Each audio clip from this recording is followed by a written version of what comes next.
Sed bienvenidos y bienvenidas una vez más aquí a vuestro canal, Microcuentos Universales.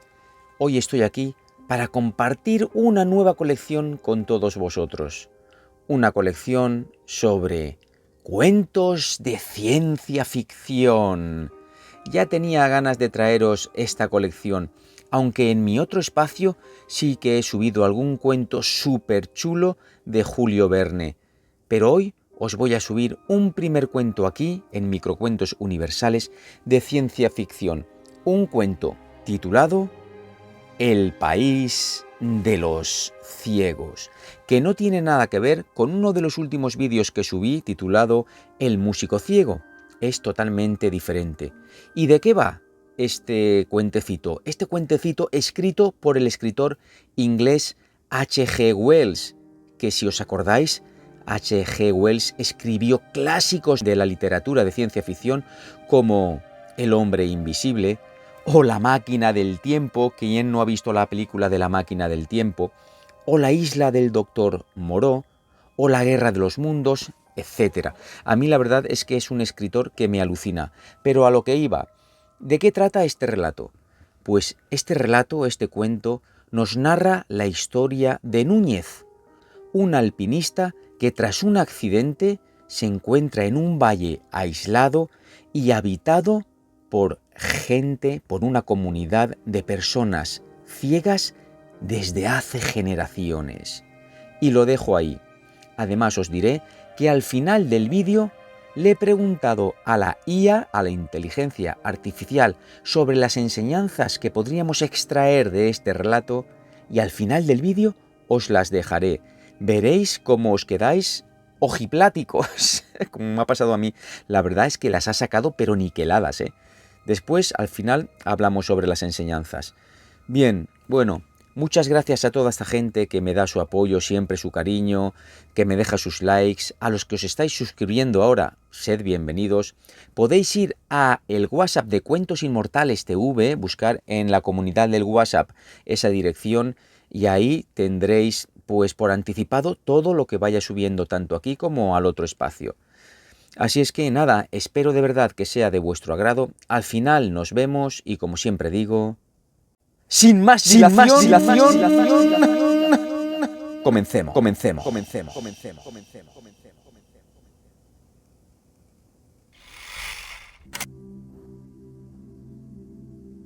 El país de los ciegos. A más de 300 millas de Chimborazo y a 100 de las nieves de Cotopaxi, en el territorio más agreste de los Andes ecuatoriales, se halla el país de los ciegos, un misterioso valle entre montañas apartado del mundo de los hombres. Hace muchos años, ese valle estaba tan abierto al mundo que los hombres podían alcanzar sus uniformes praderas a través de pavorosos barrancos y helados desfiladeros. Y en verdad, unos hombres lograron acceder a él, una o dos familias de mestizos peruanos que huían de la codicia y la tiranía de un malvado gobernante español. Entonces tuvo lugar la asombrosa erupción del Mindobamba, cuando Quito se sumió en la oscuridad durante 17 días, y el agua hirvió en Yaguachi, y todos los peces flotaban muertos hasta Guayaquil. Por todas partes a lo largo de las pendientes del Pacífico hubo deslizamientos y veloces deshielos y bruscas inundaciones, y toda una ladera de la antigua cumbre del Arauca se desprendió y cayó con estruendo, y aisló para siempre el país de los ciegos de los inquisitivos pies de los hombres. Pero por casualidad, uno de esos tempranos pobladores se hallaba al otro lado de los barrancos cuando el mundo padeció esa terrible sacudida, y se vio obligado a olvidar a su mujer y a sus hijos y a todos los amigos y posesiones que había dejado allá arriba, y a empezar una nueva vida en el mundo de abajo. Empezó de nuevo, pero lo hizo enfermo, se quedó ciego y murió de malos tratos en las minas, pero la historia que contó engendró una leyenda que ha perdurado a todo lo largo de la cordillera de los Andes hasta hoy. Refirió el motivo que le había impulsado a atreverse a abandonar aquella intrincada espesura a la que había sido llevado por primera vez atado a una llama, junto a un enorme montón de bártulos cuando era niño. El valle, dijo, tenía todo lo que el corazón de un hombre podía desear: agua dulce, pastos y buen clima, laderas de tierra fértil y rica, con marañas de arbustos que daban excelentes frutos y colgados de una ladera grandes bosques de pinos que detenían las avalanchas. En lo alto, por 3 lados, vastos acantilados de roca gris y verde estaban coronados de hielo. Pero la corriente del glaciar no llegaba hasta ellos, sino que se derramaba por las pendientes más alejadas y solo de vez en cuando caían del lado del valle grandes masas de hielo. En el valle no llovía ni nevaba, pero los abundantes manantiales producían un pasto verde y rico que el riego extendía por todo el espacio del valle. Lo cierto es que los pobladores prosperaban. Sus animales se criaban bien y se multiplicaban, y solo una cosa enturbiaba su felicidad. Una extraña enfermedad se había abatido sobre ellos y había hecho que todos los niños nacidos allí, e incluso también algunos otros de mayor edad, se quedaran ciegos. Fue para buscar algún amuleto o antídoto contra esta plaga de la ceguera, por lo que, con fatiga y peligro y dificultad, tuvo que bajar de nuevo por la garganta. En aquellos tiempos y en casos como este, los hombres no pensaban en gérmenes o infecciones, sino en pecados, y a él se le ocurrió que el motivo de esta aflicción tenía que residir en el hecho de que estos inmigrantes sin sacerdote no habían levantado un altar tan pronto como habían entrado en el valle. Quería que se erigiera un altar en el valle, un altar hermoso, barato y eficaz. Quería reliquias y otros símbolos poderosos de la fe, como objetos bendecidos y misteriosas medallas y oraciones. En una bolsa llevaba una barra de plata nativa de cuya procedencia no quiso hablar, y con la insistencia de un embustero inexperto, insistió en que no había plata en el valle. Afirmó que, puesto que apenas tenían necesidad de esos tesoros allí arriba, habían fundido sus monedas y ornamentos para obtener la barra y comprar con ella el sagrado remedio contra su enfermedad.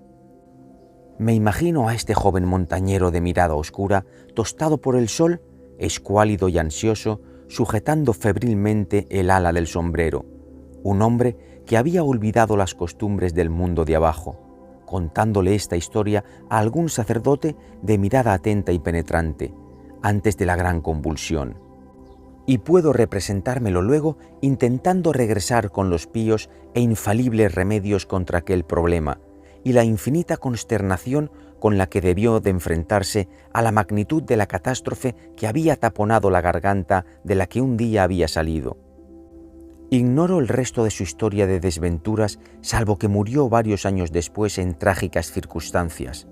Pobre hombre extraviado de aquella lejanía. La corriente que en otro tiempo había creado la garganta brota ahora de la boca de una caverna rocosa, y la leyenda que arrancó de su pobre y mal contada historia se ha convertido en la leyenda de una raza de ciegos que viven en alguna parte, por ahí, y de la que todavía hoy puede oírse hablar. Y en medio de la pequeña población de aquel valle, ahora aislado y olvidado, la enfermedad siguió su curso. Los ancianos se volvieron cegatos y andaban a tientas. Los jóvenes veían apenas y sus hijos no alcanzaron a ver nunca. Pero la vida era muy agradable en aquel cuenco de bordes montañosos y nevados, perdido para el mundo, sin zarzas ni espinas, sin insectos dañinos ni bestias, excepto la dulce raza de las llamas a las que habían arrastrado y empujado y seguido al remontar los cauces de los ríos desmedrados hacia las gargantas por las que habían ascendido. Los que veían se habían vuelto completamente ciegos de una forma tan gradual que apenas notaron la pérdida. Guiaban a los niños ciegos de aquí para allá hasta que conocían maravillosamente el valle entero, y cuando por fin la vista se agotó entre ellos, la raza sobrevivió. Incluso tuvieron tiempo de acostumbrarse a controlar a ciegas el fuego que encendían con cuidado en hornos de piedra. Al principio fueron una raza simple, analfabeta, apenas rozada por la civilización española, pero con algunos rudimentos de la tradición artística del antiguo Perú y de su perdida filosofía. Las generaciones se sucedían, olvidaron muchas cosas, inventaron muchas otras. La tradición del mundo mayor del que procedían se convirtió en algo mítico e incierto. Con todas las cosas, excepto con la vista, eran fuertes y capaces. Y por los azares del nacimiento y la herencia, apareció entre ellos alguien que tenía una mente original y que podía hablar y persuadir, y luego apareció otro. Estos dos murieron no sin dejar huella, y la pequeña comunidad creció en número y en capacidad de comprensión, y se enfrentó y resolvió los problemas económicos y sociales que se presentaban. Las generaciones se sucedían. Llegó un momento en que nació un niño que era 15 generaciones más joven que aquel antepasado que salió del valle con una barra de plata para buscar la ayuda de Dios y que no regresó nunca. Aproximadamente por entonces llegó por azar a esta comunidad un hombre del mundo exterior, y esta es la historia de aquel hombre.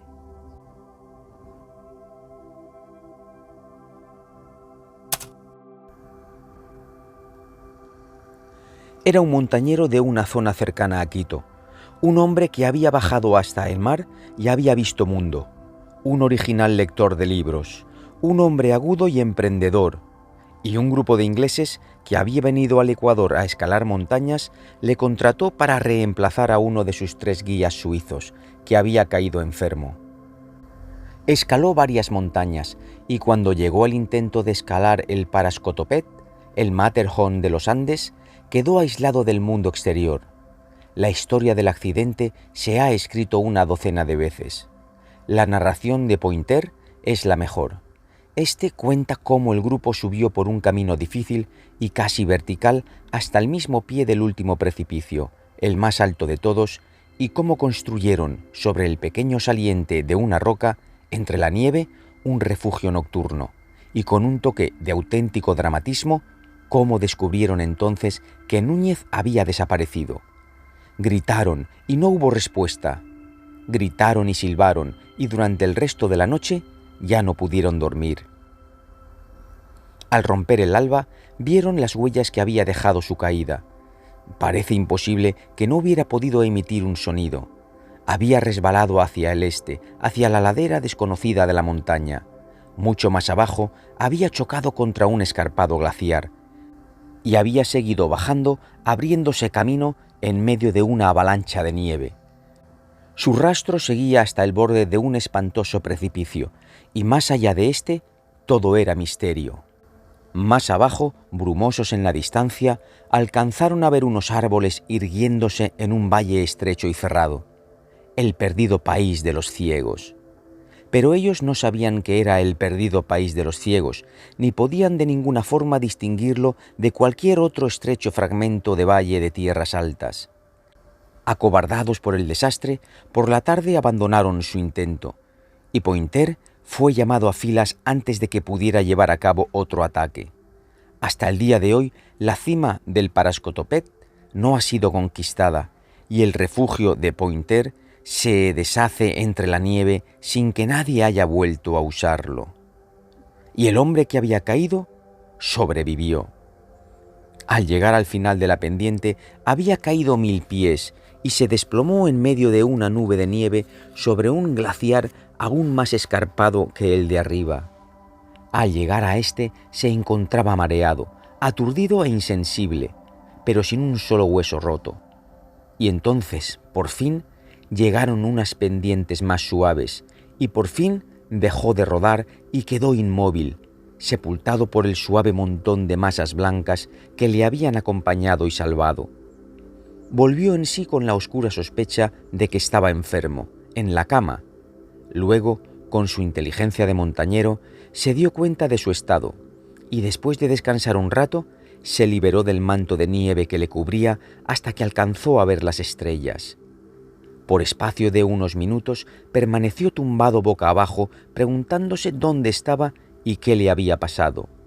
Se examinó los miembros y descubrió que había perdido varios botones y que tenía el abrigo por encima de la cabeza. Su navaja ya no estaba en el bolsillo y había perdido el sombrero, aunque se lo había atado debajo de la barbilla. Recordó que había estado buscando piedras sueltas para levantar la parte que le correspondía del muro del refugio. Su piolet había desaparecido. Comprendió que debía de haberse caído y se levantó para ver, exagerado por la luz espectral de la luna creciente, el tremendo vuelo que había hecho. Durante un rato permaneció inmóvil, contemplando aturdido aquel vasto y pálido acantilado que se levantaba en lo alto, emergiendo poco a poco de la marea menguante de las tinieblas. Su belleza, misteriosa y fantasmal, mantuvo suspendida su atención durante un rato, y luego se apoderó de él un paroxismo de risa y de sollozos.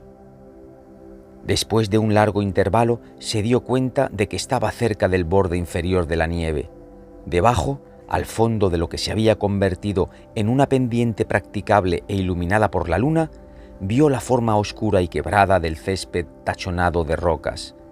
Se puso en pie con esfuerzo, sintiendo el dolor en todos y cada uno de sus miembros y articulaciones. Se liberó trabajosamente del montón de nieve suelta que le rodeaba, bajó hasta que llegó al césped y cuando llegó allí, más que tumbarse, se dejó caer junto a una peña, bebió un largo rato de la cantimplora que llevaba en el bolsillo interior e instantáneamente se durmió. Le despertó el canto de los pájaros en los árboles, que llegaba de muy abajo. Se incorporó y comprendió que se hallaba sobre un pequeño promontorio al pie de un amplio precipicio surcado por la barranca por la que había caído envuelto en nieve. Ante él, otro muro de roca se recortaba contra el cielo. La garganta que había entre estos precipicios iba de este a oeste y estaba llena del sol de la mañana que iluminaba hacia el oeste la masa de montaña que se había desprendido y que bloqueaba la garganta descendente. Debajo de él parecía abrirse un precipicio igualmente escarpado, pero detrás de la nieve, en la barranca, halló una especie de grieta en forma de chimenea de la que goteaba agua de nieve y por la que un hombre desesperado podía atreverse a bajar. Lo encontró más fácil de lo que parecía, y por fin llegó a otro desolado promontorio, y, después de trepar sin demasiada dificultad por unas rocas, a una ladera escarpada y con árboles. Se orientó y levantó el rostro hacia la garganta porque vio que se abría sobre unos prados verdes, entre los cuales atisbó distintamente un grupo de cabañas de piedra de formas insólitas. A ratos progresaba con tanta lentitud que era como trepar por la superficie de un muro, y después de un tiempo el sol naciente dejó de batir la garganta, se desvanecieron las voces de los pájaros cantores y el aire que le rodeaba se hizo más frío y oscuro. Pero precisamente por eso el valle y sus casas se volvían cada vez más nítidos en la distancia. Poco después llegó a un talud, y como era un hombre observador, notó que un helecho insólito parecía aferrarse a las grietas de las rocas con manos intensamente verdes. Cogió una o dos de sus frondas y mordió su tallo y pensó que podía aprovecharse. Hacia el mediodía salió por fin de la garganta del barranco a la llanura y la luz del sol. Estaba tenso y agotado.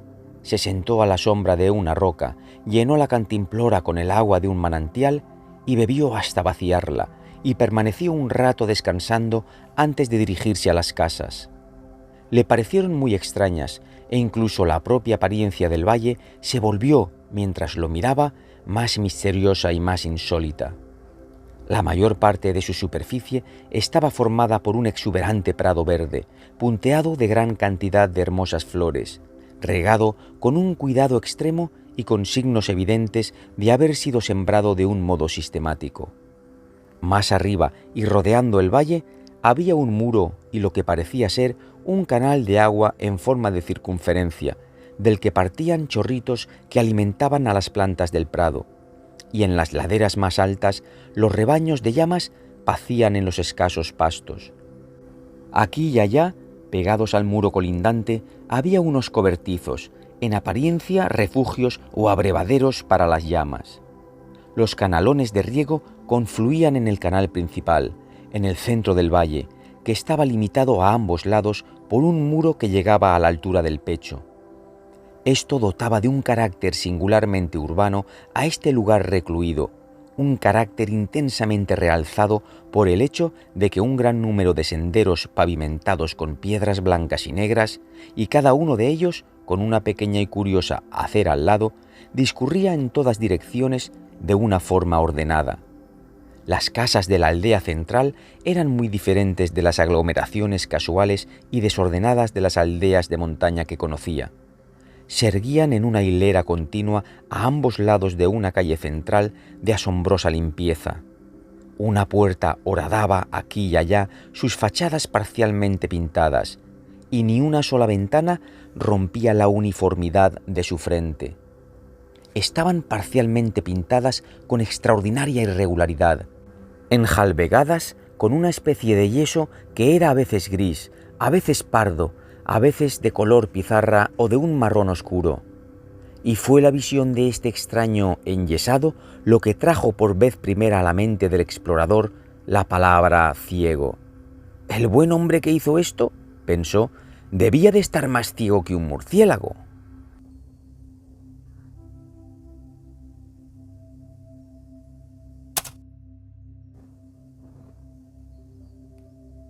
Bajó por un lugar escarpado, y de este modo llegó al muro y al canal que recorría el valle, cerca de donde este último expulsaba su excedente a las profundidades de la garganta, formando una cascada fina y temblorosa. Ahora podía ver un gran número de hombres y mujeres descansando en montones apilados de hierba, como hombres que estuvieran durmiendo la siesta en la zona más remota del prado, y más cerca de la aldea, un grupo de niños recostados, y luego, más cerca aún, 3 hombres que cargaban con cubos en horquillas por un pequeño sendero que iba del muro que rodeaba el valle hacia las casas. Estos últimos iban vestidos con ropas hechas de lana de llama y con botas y cinturones de cuero, y llevaban gorras de tela que les cubrían la nuca y las orejas. Iban en fila india, andando con lentitud y bostezando mientras andaban, como si hubieran estado despiertos toda la noche. Había algo tan tranquilizadoramente próspero y respetable en su aspecto que tras un momento de duda, Núñez se adelantó sobre su roca hasta quedar a la vista y emitió un poderoso grito que resonó por todo el valle. Los 3 hombres se detuvieron y movieron sus cabezas como si estuvieran mirando a su alrededor. Volvieron sus rostros de un lado a otro y Núñez gesticuló con ostentación. Pero a pesar de todos sus gestos, ellos no parecieron verle, y al cabo de un tiempo, dirigiéndose hacia las montañas que estaban a la derecha y a lo lejos, gritaron a modo de respuesta. Núñez se desgañitó otra vez, y después otra, y mientras gesticulaba en vano, la palabra ciego afloró otra vez a sus pensamientos. «Estos necios tienen que estar ciegos», se dijo. Cuando, después de mucho gritar y enfurecerse, Núñez cruzó por fin el riachuelo por un puentecito, miró por una puerta que había en el muro y se acercó a ellos, ya estaba seguro de que estaban ciegos. Estaba seguro de que este era el país de los ciegos de las leyendas. Le había asaltado la certeza y la sensación de estar viviendo una gran aventura verdaderamente envidiable.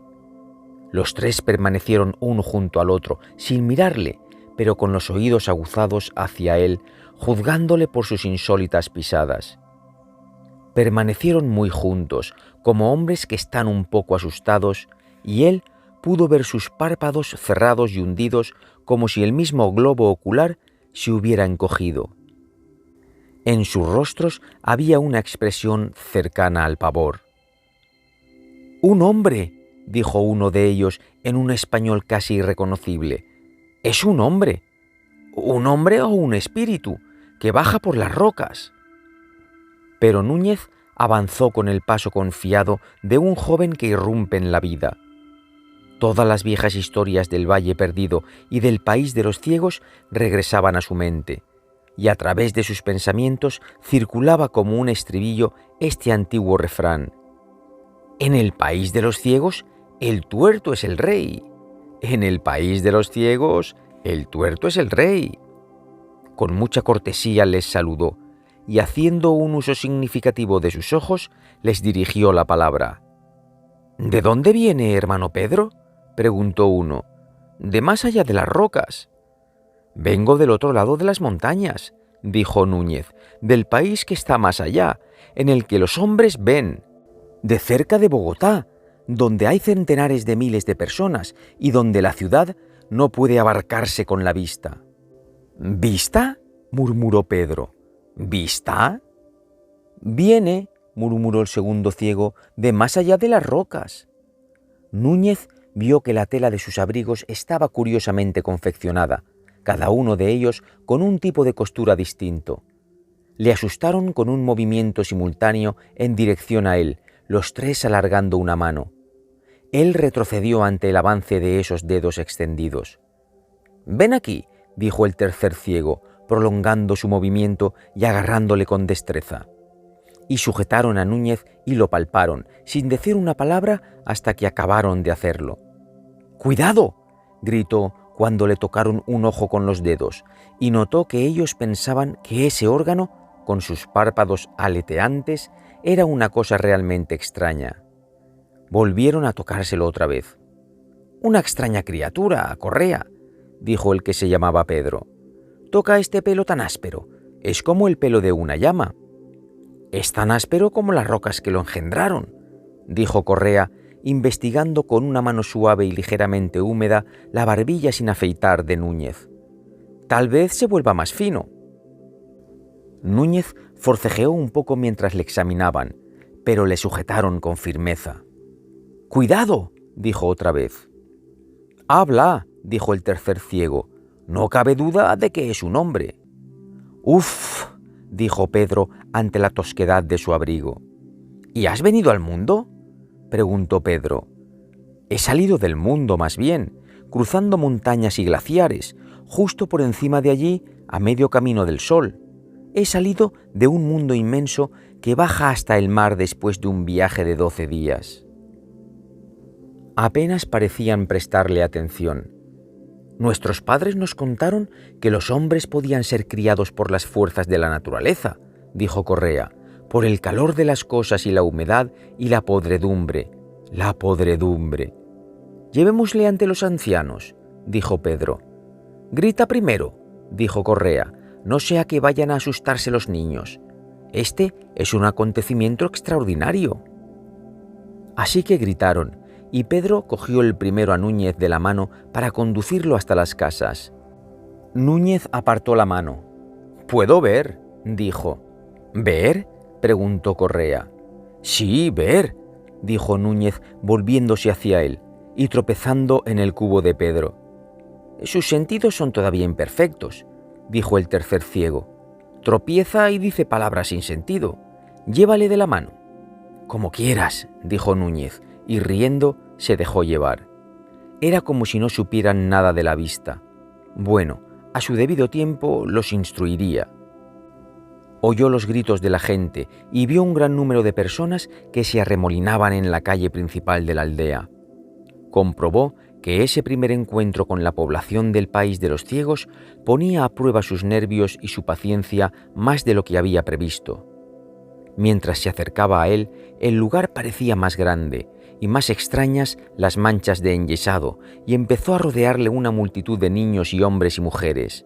Notó complacido que algunas de las mujeres y las jóvenes tenían unos rostros muy dulces, a pesar de que sus ojos estaban cerrados y hundidos. Le sujetaban, le tocaban con unas manos suaves y sensibles, le olisqueaban y escuchaban cada palabra que pronunciaba.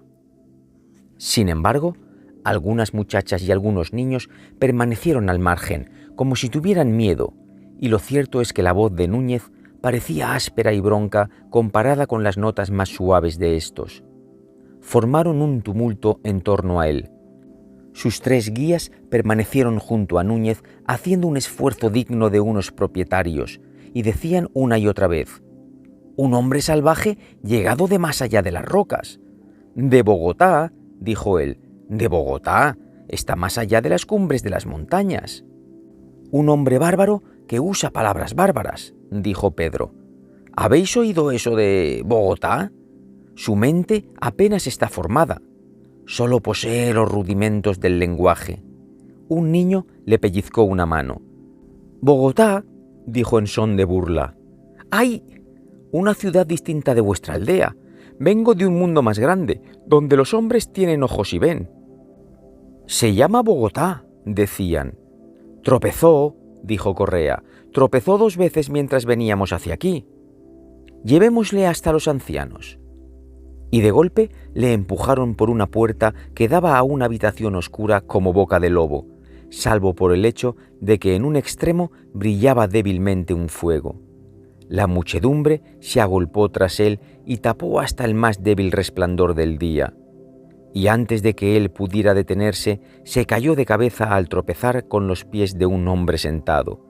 Mientras caía, golpeó con un brazo incontrolado el rostro de alguien. Sintió el suave impacto de las facciones de alguien y oyó un grito de furia y por un momento forcejeó con un montón de manos que le sujetaban. Era una lucha desigual. Tuvo entonces un atisbo de su situación y se quedó quieto.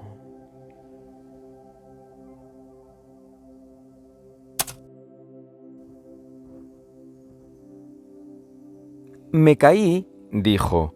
«No podía ver nada en esta oscuridad absoluta». Hubo una pausa, como si las personas invisibles que le rodeaban estuvieran tratando de entender sus palabras. Entonces, la voz de Correa dijo: «Apenas está recién formado. Tropieza al caminar y mezcla en su discurso palabras que carecen de significado». Otros también dijeron sobre él cosas que no oyó o no entendió totalmente. «¿Puedo levantarme?», preguntó en una pausa. «No voy a volver a pelearme con vosotros». Consultaron entre ellos y le dejaron ponerse en pie. La voz de un anciano empezó a hacerle preguntas, y Núñez se encontró a sí mismo tratando de explicar el mundo inmenso del que había caído, y el cielo y las montañas y la vista y otras maravillas parecidas, a esos ancianos que estaban sentados en la oscuridad, en el país de los ciegos. Y, para su sorpresa, no quisieron creer ni entender nada de lo que él les contó. Ni siquiera entendieron muchas de sus palabras. Esta gente había estado ciega y apartada del mundo visible durante 14 generaciones. Los nombres de todas las cosas visibles se habían borrado y habían cambiado. La historia del mundo exterior se había borrado, convertida en un cuento para niños. Y ellos habían dejado de preocuparse por todo cuanto estuviera más allá de las rocosas laderas y el muro circular. Hombres ciegos de genio habían surgido entre ellos y habían puesto en cuestión los restos de las creencias y las tradiciones que habían conservado de los tiempos en que veían, y habían rechazado como torpes fantasías todas esas cosas y las habían reemplazado con nuevas y más sensatas explicaciones. La mayor parte de su imaginación se había marchitado con sus ojos y habían creado nuevas imaginaciones con sus oídos y las yemas de sus dedos, que eran cada vez más sensibles. Lentamente, Núñez se dio cuenta de que sus expectativas de provocar asombro y reverencia por sus orígenes y sus dotes no se iban a ver satisfechas. Y después de que su torpe intento de explicarles la vista hubiera sido descartado como la confusa versión de un ser recién formado que intenta describir las maravillas de sus incoherentes sensaciones, un poco defraudado, accedió a escuchar las lecciones que tenían que darle. Y el más anciano de los ciegos le explicó la vida, la filosofía y la religión, cómo el mundo, con lo que quería decir el valle, había sido al principio un hueco vacío en las rocas, y luego habían llegado, en primer lugar, cosas inanimadas desprovistas del don del tacto, y llamas y algunas otras criaturas apenas dotadas de inteligencia, y luego los hombres, y al final los ángeles, a quienes se podía oír cantar y revolotear, pero a quienes nadie podía tocar, cosa que asombró enormemente a Núñez hasta que pensó en los pájaros. El anciano continuó explicándole a Núñez que el tiempo había sido dividido en frío y calor, que son para los ciegos el equivalente del día y la noche, y que lo razonable era dormir cuando hacía calor y trabajar cuando hacía frío, de tal manera que si no hubiera sido por su llegada, todo el pueblo de los ciegos habría estado dormido. Dijo que Núñez tenía que haber sido creado especialmente para aprender y ponerse al servicio de la sabiduría que ellos habían adquirido, y que a pesar de todas sus incoherencias mentales y de su torpe comportamiento, tenía que ser valiente y hacer lo posible por aprender, y cuando dijo esto, toda la gente que había en el umbral se lanzó a murmurar animándole. Dijo que la noche, porque los ciegos llaman noche a su día, hacía ya tiempo que había pasado, y que era conveniente que todo el mundo se fuera a dormir. Le preguntó a Núñez si sabía dormir, y Núñez dijo que sí, pero que antes de dormir quería comer. Le trajeron comida, leche de llama en un tazón y un pan tosco y salado, y le llevaron a un lugar solitario para que pudiera comer sin que le oyeran y pudiera dormir hasta que el frío del atardecer en las montañas los despertara y empezaran un nuevo día. Pero Núñez no durmió en absoluto. En vez de hacerlo, permaneció incorporado en el mismo sitio en que le habían dejado, permitiendo que sus miembros descansaran y dándoles vueltas sin parar a las inesperadas circunstancias de su llegada. De vez en cuando se reía, a veces divertido y otras indignado. «Una inteligencia sin formar», se decía, «aún carece de sentidos.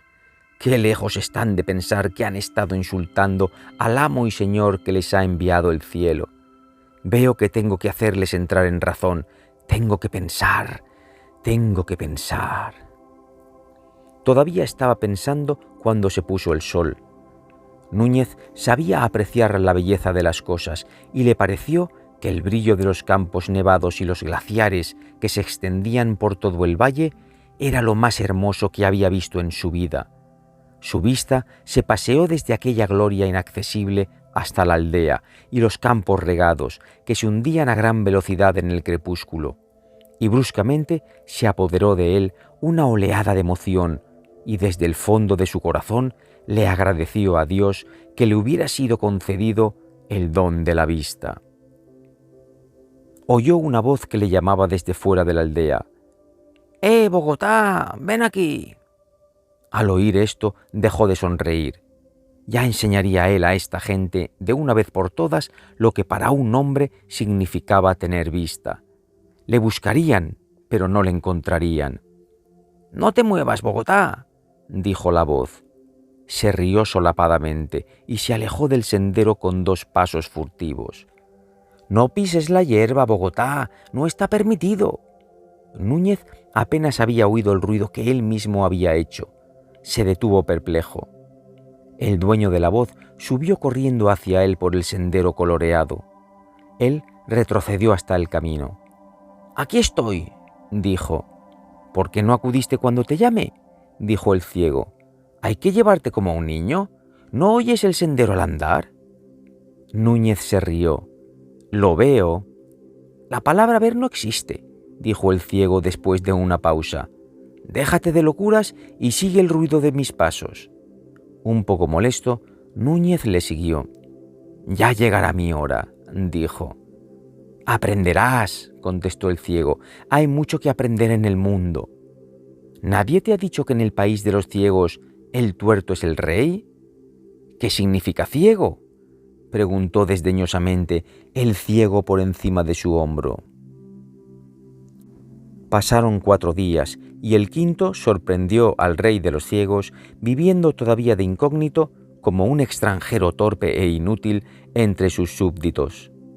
Comprobó que era mucho más difícil de lo que había supuesto entronizarse a sí mismo, y entretanto, mientras meditaba su golpe de estado, hizo lo que se le dijo que hiciera y aprendió los usos y las costumbres del país de los ciegos.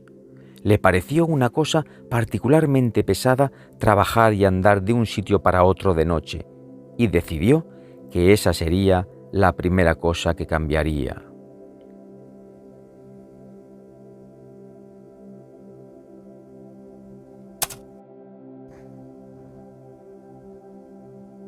Esa gente llevaba una vida sencilla y laboriosa, dotada de todos los elementos de la virtud y la felicidad, tal y como estas cosas pueden ser entendidas por los hombres. Trabajaban, pero no de una forma opresiva. Tenían ropa y comida suficiente para satisfacer sus necesidades. Tenían días y épocas de descanso. A menudo tocaban música y cantaban. El amor crecía entre ellos y los niños. Era maravillosa la confianza y la precisión con la que iban y venían por su ordenado mundo. Todo se había hecho de acuerdo con sus necesidades. Cada uno de los senderos radiales del área del valle formaba un ángulo constante con los demás y se distinguía por una muesca especial en su acera. Todos los obstáculos y las irregularidades de los senderos o el prado habían sido eliminados tiempo atrás. Todos sus métodos y procedimientos se desprendían naturalmente de sus necesidades específicas. Sus sentidos se habían vuelto maravillosamente agudos. Podían oír y calibrar el menor gesto de un hombre que se encontraba a una docena de pasos de distancia. Podían incluso oír el latido de su corazón. Hacía mucho tiempo que entre ellos la entonación había reemplazado a la expresión y el tacto al gesto, y su trabajo con la azada, la pala y la horca se llevaba a cabo con tanta libertad y confianza como el de cualquier jardinero. Su sentido del olfato era extraordinariamente fino. Podían apreciar diferencias individuales con tanta facilidad como un perro, y cuidaban de las llamas que vivían en lo alto de las rocas y venían al muro en busca de comida y abrigo con facilidad y confianza. Solo cuando Núñez hizo por fin valer sus derechos, pudo comprobar lo fáciles y confiados que podían ser sus movimientos. Solo se reveló después de haber intentado convencerlos. Al principio intentó varias veces hablarles de la vista. Vosotros, escuchadme un momento, decía. Hay cosas de mí que no entendéis. En una o dos ocasiones, uno o dos de ellos le prestaron atención. Se sentaron con los ojos mirando hacia abajo y los oídos vueltos inteligentemente hacia él, e hizo cuanto pudo para explicarles lo que era ver. Entre sus oyentes había una chica con los párpados menos colorados y hundidos que los demás, de manera que casi podía imaginarse que estaba ocultando sus ojos a quien él especialmente esperaba convencer. Habló de las bellezas de la vista, de mirar las montañas, del cielo y del amanecer, y ellos le escuchaban con una divertida incredulidad que enseguida se volvió condenatoria. Le dijeron que ni siquiera había montañas, sino que el final de las rocas, donde las llamas pacían, era también el final del mundo. De allí partía el cavernoso techo del universo, desde donde caían el rocío y las avalanchas. Y cuando él sostuvo tenazmente que el mundo no tenía ni un final ni un techo, como ellos suponían, le dijeron que sus ideas eran perversas. Mientras les describía el cielo y las nubes y las estrellas, todo aquello les parecía a ellos un espantoso vacío, un terrible espacio en blanco en lugar del tejado uniforme que protegía las cosas en las que creían. Era un artículo de fe entre ellos que el tejado de la caverna era exquisitamente suave al tacto. Advirtió que de alguna forma les estaba asustando y abandonó por completo ese aspecto del asunto y trató de mostrarles el valor práctico de la vista. Una mañana vio a Pedro en el denominado Sendero 17, acercándose a las casas del centro, pero todavía demasiado alejado como para ser oído u olfateado, y se lo dijo a ellos. «Dentro de un momento», profetizó, «Pedro estará aquí». Un hombre observó que Pedro no tenía nada que hacer en el Sendero 17, y entonces, como para confirmarlo, aquel individuo dobló transversalmente mientras se acercaba hacia el Sendero 10, dirigiéndose con pasos ágiles hacia el muro exterior. Se burlaron de Núñez porque Pedro no llegó, y más tarde, cuando le hizo a Pedro algunas preguntas para salvar su reputación, Pedro las desmintió y se enfrentó con él, y a partir de ese día le fue hostil. Luego les indujo a que le dejaran hacer, acompañado por un individuo complaciente, un largo recorrido hacia el muro por los prados en declive, y a su acompañante le prometió describirle todo cuanto ocurriera entre las casas. Señaló algunas idas y venidas, pero las cosas que realmente parecían significar algo para esta gente, las únicas cosas de las que ellos tomaban nota para juzgarle, ocurrían dentro o detrás de las casas sin ventanas, y de éstas no podía ver ni decir nada. Y fue tras esta tentativa fracasada y tras las burlas que ellos no pudieron reprimir, cuando recurrió a la fuerza. Pensó en coger una pala y en usarla para tumbar sin previo aviso a uno o dos de ellos, y de este modo, en una pelea limpia, mostrarles las ventajas que proporcionaba la vista. Llevó su resolución hasta coger la pala, y entonces descubrió algo acerca de sí mismo, y era que le resultaba imposible golpear a un ciego a sangre fría. Vaciló y advirtió que todos se habían dado cuenta de que había cogido la pala. Permanecieron alerta, con las cabezas inclinadas hacia un lado y los oídos vueltos hacia él, pendientes de lo que haría a continuación. «Deja esa pala», dijo uno de ellos, y él sintió una suerte de horror impotente. Estuvo a punto de obedecer. Entonces arrojó a uno de ellos, de espaldas, contra la pared de una casa y echó a correr hasta que se encontró fuera de la aldea. Entró de través en uno de sus prados, dejando tras él un rastro de hierba pisada, y después se sentó al lado de uno de sus caminos. Sintió esa especie de excitación que se apodera de todos los hombres al empezar una pelea, pero sobre todo se sintió perplejo. Empezó a darse cuenta de que uno no puede luchar a gusto contra criaturas que se hallan en un plan mental distinto del propio. A lo lejos vio un gran número de hombres armados con palas y garrotes que se apartaban de la calle de las casas y avanzaban hacia él desplegados en línea a lo largo de los diversos senderos. Avanzaban lentamente, hablándose entre sí con frecuencia, y de vez en cuando todo el cordón se detenía y olisqueaba el aire y escuchaba. Núñez se rió la primera vez que les vio hacer esto, pero después ya no volvió a reírse. Uno de ellos descubrió su rastro en la hierba del prado y se agachó y tanteó para averiguar la dirección que debía seguir. Durante 5 minutos contempló las lentas evoluciones del cordón, y entonces su vaga intención de hacer algo se volvió frenética. Se levantó, dio un paso o dos hacia el muro circular, se dio la vuelta y desanduvo un poco el camino. Ahí estaban todos, dispuestos en forma de semicírculo, quietos y a la escucha. Él también se quedó quieto, agarrando su pala con fuerza y con las 2 manos. ¿Debía cargar contra ellos? El pulso le latía en los oídos al ritmo de «En el país de los ciegos, el tuerto es el rey». ¿Debía cargar contra ellos? Se dio la vuelta para mirar el muro que tenía detrás, alto e inaccesible a causa de la uniformidad de su enyesado, pero horadado además por muchas puertecitas, y a la línea de perseguidores que se acercaba. Detrás de estos acudían otros desde la calle de las casas. ¿Debía cargar contra ellos? «¡Bogotá!», le llamó uno de ellos. «¿Dónde estás, Bogotá?». Agarró su pala con más fuerza todavía y descendió por los prados en dirección a las viviendas, y, no bien se movió, ellos convergieron hacia él. «Los mataré si me tocan», se prometió. «Por Dios que lo haré, los golpearé». Gritó: «Mirad, voy a hacer lo que quiera en este valle, ¿me oís? Voy a hacer lo que quiera y a ir donde quiera».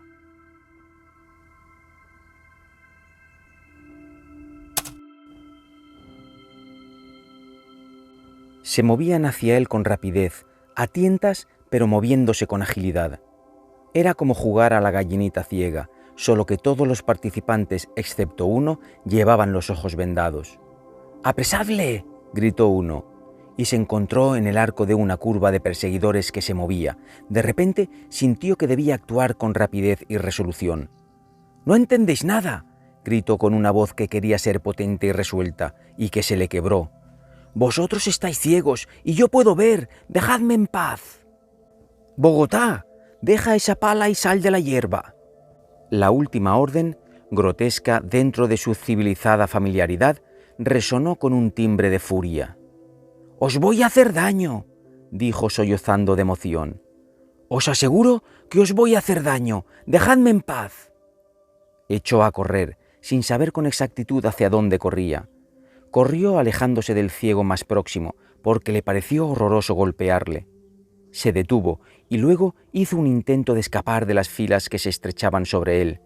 Se dirigió hacia donde el hueco era mayor y con una rápida percepción de la proximidad de sus pasos, los hombres que estaban a cada lado se apresuraron a juntarse. Dio un salto hacia adelante y entonces vio que iban a atraparlo y descargó un golpe con la pala. Notó el golpe sordo contra la mano y el brazo y el hombre se desplomó con un grito de dolor y él supo que era libre. Libre, y acto seguido estaba de nuevo junto a la calle de las casas, donde unos ciegos, blandiendo palas y estacas, corrían de un lado para otro con una especie de rapidez razonada. Oyó pasos tras él justo a tiempo y vio a un hombre alto que, guiado por el ruido que emitía, se precipitaba contra él golpeando. Perdió los nervios, le tiró la pala a su antagonista, se dio la vuelta y huyó, casi chillando mientras esquivaba a otro. Era presa del pánico. Furiosamente corrió de un lado para otro, dando quiebros y tropezando, víctima de su ansiedad por ver cuánto le rodeaba. En un momento dado se cayó y ellos oyeron su caída. Allá lejos, en el muro circular, una pequeña puerta le pareció un cielo y echó a correr frenéticamente hacia ella. Ni siquiera se volvió a mirar a sus perseguidores hasta que llegó a ella, y eso que había tropezado al cruzar el puente. Había trepado un poco por las rocas para sorpresa y consternación de una llama joven que de un salto se perdió de vista y se había tumbado entre sollozos a recobrar el aliento. Y así acabó su golpe de estado. Durante 2 días con sus noches, sin comida ni techo, permaneció al otro lado del muro del Valle de los Ciegos y meditó sobre los asombrosos acontecimientos que había vivido. Durante estas meditaciones repetía frecuentemente y cada vez con mayor escarnio el desacreditado refrán: «En el país de los ciegos, el tuerto es el rey». Pensaba sobre todo en alguna forma de luchar contra esa gente y de conquistarla, y llegó a la conclusión de que no tenía a su alcance ningún instrumento eficaz para hacerlo. No tenía armas y ahora le iba a ser muy difícil conseguir una. El cáncer de la civilización le había alcanzado incluso en Bogotá y se sentía incapaz de bajar y asesinar a un ciego. Desde luego, si conseguía hacerlo, podría imponer sus condiciones bajo la amenaza de asesinarlos a todos, pero tarde o temprano tendría que dormir. También intentó encontrar comida entre los pinos, acomodarse bajo sus ramas mientras helaba por las noches y con menos convicción cazar una llama mediante una estratagema para intentar matarla, quizá golpeándola con una piedra, y quizá conseguir así, finalmente, comerse un trozo. Pero las llamas no se fiaban de él y le miraban con unos ojos marrones y desconfiados, y escupían cuando se acercaba. El segundo día se adueñaron de él el miedo y los temblores. Finalmente bajó gateando hasta el muro del país de los ciegos y trató de llegar a un acuerdo. Gateó a lo largo del torrente, gritando hasta que 2 ciegos salieron por la puerta y hablaron con él. «Estaba loco», dijo, «pero tened en cuenta que mi formación era reciente». Dijeron que eso estaba mejor. Les dijo que ahora era más sensato y que se arrepentía de todo lo que había hecho. Luego le saltaron las lágrimas, porque estaba muy débil y enfermo, y ellos lo interpretaron como un signo favorable. Le preguntaron si todavía pensaba que podía ver. «No», dijo, «eso era una locura. Esa palabra no significa nada, menos que nada». Le preguntaron qué había por encima de sus cabezas. «A una altura aproximada de 100 hombres hay un techo que sobrevuela el mundo, un techo de roca, y muy, muy suave». Rompió a llorar de nuevo histéricamente. «Antes de que me preguntéis nada más, dadme algo de comer o moriré». Esperaba terribles castigos, pero esos ciegos eran capaces de practicar la tolerancia. No consideraron su rebelión sino como una prueba más de la idiotez e inferioridad naturales del hombre, y después de azotarle, le encargaron los trabajos más pesados y más simples que podían encargarle a nadie, y él, incapaz de ver otra forma de vida, hizo sumisamente lo que se le dijo que hiciera. Pasó una temporada enfermo y le cuidaron cariñosamente. Esto refinó su sumisión, pero insistieron en que guardara cama a oscuras, y esto acrecentó su desdicha. Y acudieron filósofos ciegos y le hablaron de la execrable livianidad de su mente y le reprocharon de una forma tan impresionante sus dudas acerca del techo de roca que cubría su cacerola cósmica, que llegó a pensar si no era víctima de una alucinación al no verlo sobre su cabeza. Fue así como Núñez se convirtió en un ciudadano del país de los ciegos, y aquella gente dejó de ser para él gente en general y se convirtió en una serie de individuos familiares, mientras al otro lado de las montañas el mundo se volvía cada vez más remoto e irreal. Estaba Jacob, su amo, un hombre afable cuando no estaba enfadado. Estaba Pedro, el sobrino de Jacob, y estaba Medina Saroté, que era la hija menor de Jacob. No era muy apreciada en el mundo de los ciegos, porque tenía un rostro bien definido y carecía de esa satisfactoria tersura satinada que entre los ciegos constituye el ideal de belleza femenina. Pero Núñez al principio pensó que era hermosa, y luego que era el ser más hermoso que había en toda la creación. Sus párpados no estaban hundidos ni enrojecidos, como era habitual en el valle, sino que parecía que pudieran abrirse de nuevo en cualquier momento. Y tenía unas pestañas largas, lo que era considerado una grave deformidad. Y su voz era potente y no satisfacía los delicados oídos de los cortejadores del valle, de manera que no tenía ningún pretendiente. Llegó un momento en que Núñez pensó que si podía conquistarla, se resignaría a vivir en el valle durante el resto de su vida.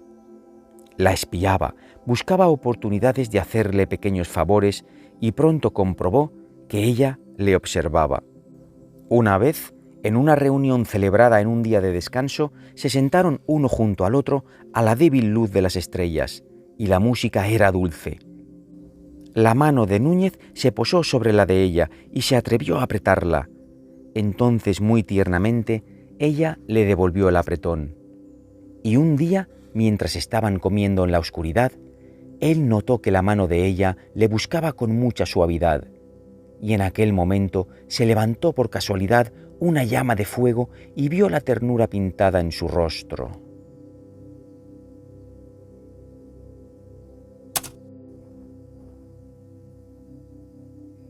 Intentó hablar con ella. Un día se llegó hasta ella, que estaba sentada hilando a la luz veraniega de la luna. La luz la convertía en un ser de plata y misterio. Se sentó a sus pies y le dijo que la quería, y le dijo también que le parecía muy hermosa. Tenía una voz de enamorado y hablaba con una tierna reverencia que lindaba con el temor, y ella nunca se había sentido adorada. No le dio una respuesta definitiva, pero era evidente que sus palabras la habían complacido. Después de esto, hablaba con ella cada vez que se presentaba la oportunidad. El valle se convirtió para él en el mundo, y el mundo que se extendía más allá de las montañas, donde los hombres vivían a la luz del sol, no le parecía más que un cuento de hadas que algún día le contaría al oído a su amiga. De una forma tímida y vacilante, le habló de la vista. A ella la vista le parecía lo más poético de las fantasías, y escuchaba con culpable indulgencia las descripciones que él hacía de las estrellas y las montañas y de la dulzura y el blancor de su propia belleza. No le creía, apenas podía entender, pero estaba misteriosamente fascinada, y a él le parecía que lo entendía todo. Su amor le hizo perder el miedo y envalentonarse.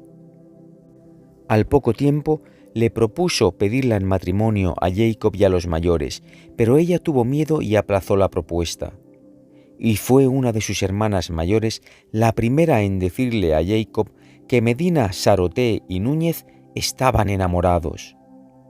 Desde el principio hubo una fuerte oposición al matrimonio de Núñez con Medina Saroté, y no porque la tuvieran a ella en muy alta estima, sino porque a él le consideraban un ser aparte, un idiota incompetente que se hallaba por debajo del nivel admisible en un hombre. Las hermanas de ella se opusieron amargamente, argumentando que esa unión las desacreditaría, y el viejo Jacob a pesar de que había acabado por desarrollar una especie de afecto hacia aquel siervo torpe y obediente, movió la cabeza y dijo que aquello no podía ser. Todos los jóvenes estaban furiosos ante la idea de corromper la raza, y uno de ellos llegó a insultar y a golpear a Núñez. Este le devolvió el golpe. Fue entonces cuando por primera vez apreció las ventajas de poder ver, aunque fuera en la penumbra, y cuando acabó aquella pelea, nadie volvió a atreverse a levantarle la mano. Pero seguían pensando que su matrimonio era imposible. El viejo Jacob sentía una ternura especial por su hija pequeña y le dolía que viniera a llorar sobre su hombro. «Mira, querida, es que es un idiota, padece alucinaciones, no es capaz de hacer nada bien». «Ya lo sé», lloraba Medina Saroté, «pero está mucho mejor de lo que estaba. Ha mejorado y es fuerte, papá, y amable, más fuerte y más amable que cualquier otro hombre en el mundo. Y me quiere, papá, y yo le quiero a él». El viejo Jacob se sentía muy desgraciado ante el desconsuelo de su hija, y además, cosa que lo volvía todo aún más triste, a él había muchas cosas en Núñez que le gustaban. Así que fue y se sentó en la sombría cámara del consejo con los otros ancianos y siguió el curso de la conversación, y en el momento oportuno dijo: «Está mejor de lo que estaba. Es muy probable que algún día comprobemos que está tan cuerdo como nosotros». Al rato, uno de los ancianos, que estaba sumido en una profunda meditación, tuvo una idea. Era el gran doctor del pueblo, su hechicero, y poseía una mente muy filosófica e inventiva. Y la idea de curar a Núñez de sus peculiaridades le atraía. Un día, en que Jacob estaba presente, volvió al asunto de Núñez. «He examinado a Bogotá», dijo, «y tengo más claro su caso. Me parece muy probable que pueda curarse». «Ese ha sido siempre mi deseo», dijo el viejo Jacob. «Tiene una afección en el cerebro», dijo el doctor ciego. Los ancianos murmuraron asintiendo. «¿Y cuál es esa afección?» «Ah», dijo el viejo Jacob. «Esta», dijo el doctor respondiendo a su propia pregunta, «esas cosas extrañas llamadas ojos y que existen para dotar de una suave y agradable depresión al rostro, están tan enfermas, en el caso de Bogotá, que le han afectado el cerebro. Están enormemente distendidas, tiene pestañas y sus párpados se mueven, y en consecuencia tiene el cerebro en un estado de permanente irritación y deterioro». «¿De verdad?», dijo el viejo Jacob. «¿De verdad?». Y creo que puedo afirmar con razonable certeza que todo lo que tenemos que hacer para curarle completamente es una sencilla operación quirúrgica, esto es, extirparle esos cuerpos irritantes. ¿Y entonces se volverá cuerdo? Entonces se volverá absolutamente cuerdo y será un ciudadano admirable. «Doy gracias a Dios por la ciencia», dijo el viejo Jacob, y fue a darle a Núñez la feliz noticia. Pero la forma en que Núñez recibió la buena nueva le pareció fría y decepcionante. «Por el aire que adoptas», dijo, «cualquiera podría pensar que no te importa mi hija». Fue Medina Saroté quien convenció a Núñez para que se pusiera en las manos de los cirujanos ciegos. «Tú, precisamente tú, no querrás que pierda el don de la vista», le dijo él. Ella meneó la cabeza. «Mi mundo es la vista». Ella bajó más aún la cabeza. «Hay cosas hermosas, cosas pequeñas y hermosas. Las flores, los líquenes sobre las rocas, la ligereza y la suavidad de un trozo de piel, el cielo remoto con las nubes a la deriva, los crepúsculos y las estrellas. Y estás tú. Solo por ti ya vale la pena gozar de la vista, para ver tu cara dulce y serena, tus labios bondadosos, tus hermosas y queridas manos entrecruzadas. Son estos ojos míos que tú has conquistado, estos ojos que me atan a ti, lo que buscan esos idiotas. No podría volver a verte nunca, solo podría tocarte y oírte. Debería resignarme a ese techo de roca y piedra y oscuridad, ese horrible techo bajo el cual tu imaginación se detiene. No, tú no querrás que haga eso, ¿verdad? Una duda terrible había surgido en él. Se detuvo y dejó la pregunta en el aire. A veces, dijo ella, me gustaría... Hizo una pausa. ¿Sí? Dijo él con cierta aprensión. A veces me gustaría que no hablases así. ¿Cómo? Ya sé que es bonito, es tu imaginación, y me encanta, pero ahora... Sintió un escalofrío. ¿Ahora? Dijo débilmente. Ella permaneció inmóvil. ¿Quieres decir que... ¿Tú crees que... quizá me sentiría mejor si... Se estaba haciendo una rápida composición de lugar. Sintió rabia de verdad ante el rumbo absurdo que tomaba el destino, pero también simpatía por la incapacidad de entender de ella, una simpatía muy próxima a la piedad. Querida, dijo, y por la palidez del rostro de ella comprendió la intensidad con que su espíritu luchaba contra las cosas que no podía decir. La rodeó con sus brazos, le besó una oreja y permanecieron sentados en silencio durante un rato. ¿Y si lo aceptara? Dijo él por fin, con una voz muy dulce. Ella le echó los brazos al cuello, llorando desesperadamente. «¡Oh, si aceptaras!», sollozó. «¡Si de verdad aceptaras!».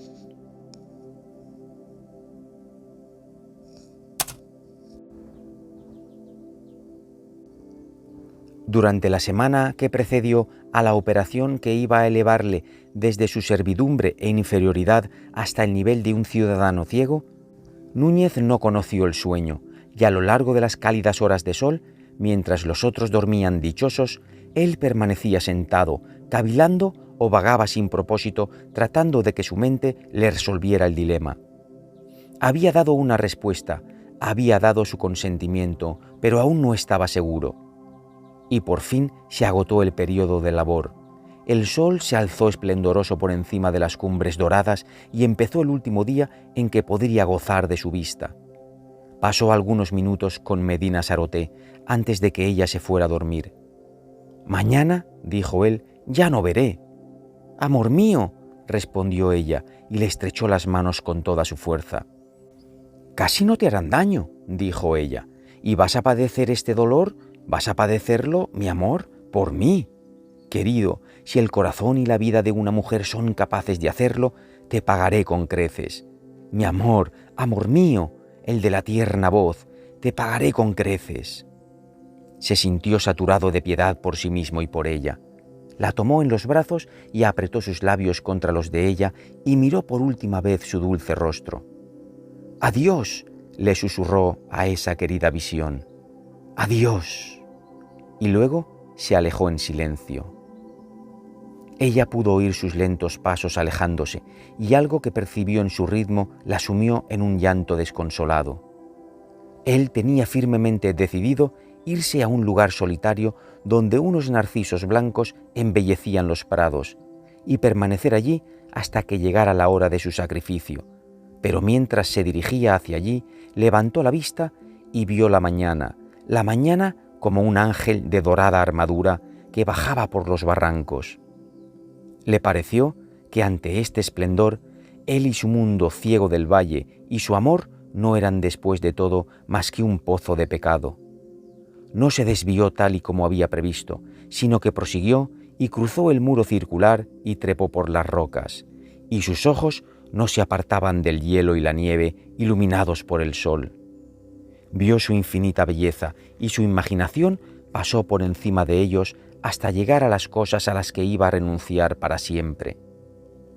Pensó en aquel mundo libre y enorme del que estaba apartado, aquel mundo que era su mundo, y tuvo una visión de aquellas remotas pendientes que estaban más allá de la distancia, con Bogotá, un lugar de una belleza multitudinaria y turbulenta, un esplendor de día, un misterio luminoso de noche, un lugar de palacios y fuentes y estatuas y blancas casas, hermosamente situado a media distancia. Pensó que durante 1 o 2 días uno podía bajar cruzando pasos, acercándose cada vez más a sus calles atareadas y a sus costumbres.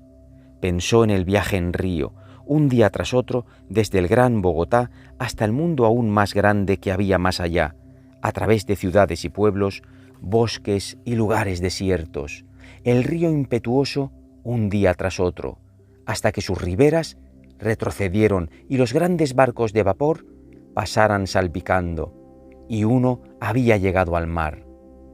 El mar ilimitado, con sus millares y millares de islas y sus barcos vistos confusamente en la distancia, en su incesante ir y venir en aquel mundo enorme. Y allí, libre del acoso de las montañas, uno podía ver el cielo. El cielo, y no el disco que se veía desde aquí, sino un arco de un azul inconmensurable, en cuyas profundidades abismales flotaban dando vueltas las estrellas. Sus ojos escrutaron la gran cortina de montañas, examinándolas ansiosamente. Por ejemplo, si uno subía en esa dirección, por aquella garganta y hasta aquella chimenea, entonces podía salir a lo alto de aquellos pinos atrofiados que se alineaban en una especie de saliente y seguían subiendo más y hasta pasar por encima del desfiladero. ¿Y entonces? Aquel talud podría sortearse. Desde allí, tal vez, podría encontrar un camino que trepase hasta el precipicio que estaba debajo de la nieve. Y si aquella chimenea le fallaba, entonces otra que había más hacia el este podría servirle mejor para sus propósitos. ¿Y entonces? Entonces habría llegado a la nieve de color ámbar y estaría a medio camino de la cumbre de aquellas hermosas desolaciones. Se volvió para mirar a la aldea y después se dio la vuelta del todo y la miró fijamente. Pensó en Medina Saroté, que se había convertido en algo pequeño y remoto. Se dio otra vez la vuelta hacia la pared que formaban las montañas junto a las que le había sorprendido el día. Entonces, con gran circunspección, empezó a trepar. Ya no trepaba cuando llegó el crepúsculo, pero estaba muy arriba y muy lejos. Había estado aún más arriba, pero de todos modos estaba muy arriba. Tenía la ropa desgarrada y los miembros manchados de sangre. Se había lastimado en muchos sitios, pero estaba tumbado y a sus anchas, y en su rostro había una sonrisa. Desde donde descansaba, el valle parecía que estaba en un pozo y a una distancia de casi 1 milla. Ya había caído la noche, brumosa y poblada de sombras, aunque las cimas de las montañas que le rodeaban eran objetos de luz y fuego. Las cimas de las montañas que le rodeaban eran objetos de luz y fuego, y los pequeños detalles de las rocas que tenía a mano estaban saturados de una belleza sutil, una veta de un mineral verde que desgarraba el gris, los destellos de la cara de un cristal aquí y allá, un líquen diminuto, anaranjado y minuciosamente hermoso junto a su rostro.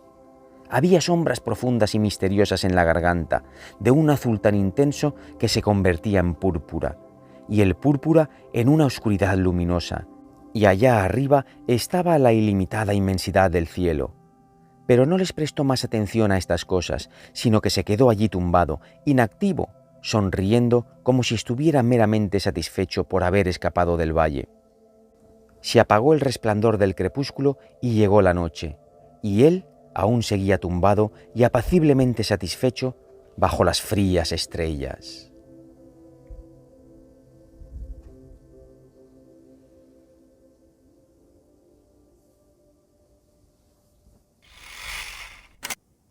Queridos amigos de Microcuentos Universales, hasta aquí esta entrega de cuentos de ciencia ficción, pero esperar un momento, esperar, porque ahora quiero compartir con vosotros las enseñanzas que he extraído de la inteligencia artificial.